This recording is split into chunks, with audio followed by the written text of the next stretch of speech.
Dulivani. Mpaka sasa hivi masaa 15 ameshaondoka tangu aweze kuchapisha kupitia ukurasa wake.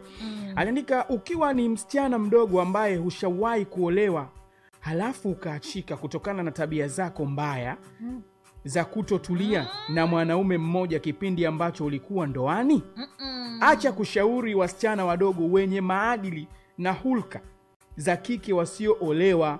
Sio kila msichana mdogo anahitaji mambo makubwa ya mjini. Wengine wamelelewa kwenye maisha ya kuwa na majumba na magari kwao. So kitu kama ndoa kwao inakuwa ni stara tu.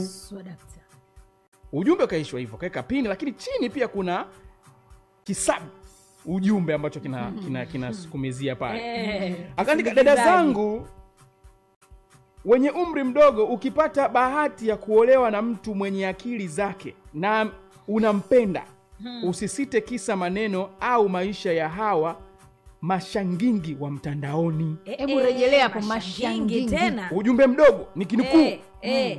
Dada zangu wenye umri mdogo, ukipata bahati ya kuolewa na mtu mwenye akili zake na umempenda, usisite kisa maneno au maisha ya hawa mashangingi wa mtandaoni.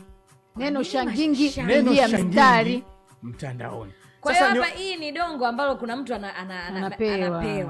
Au manake sasa kuna mtu anasemwa. Hichi kinachoendelea, watu wambea sasa katika mitandao ya kijamii. Ukipitia kwenye comments za watu wengi, wame screenshot na wame post kwenye page za umbea. Wanalinganisha na mfanyabiashara mmoja hivi karibuni aliweza kuwa motivate watu kuhusiana na maisha ya ndoa.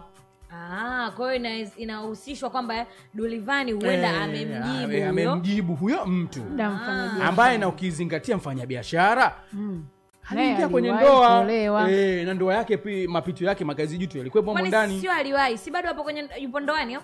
Kuna sitofahamu kama ni kweli ndoa bado iko hai ama ishakufa. Sasa wambea wameunganisha matukio, wakasema hiki ni kijibu fulani, dongo la mtu fulani wamelieka hapo. Sasa hatujajua upande wa pili kama naye ameweza kujibu ama ameona haya. Na ukilinganisha pia dada kwenye huyu mfanyabiashara aliongea ndio kuwashauri watu. Clip ipo. Doti zinaunganishwa hivyo.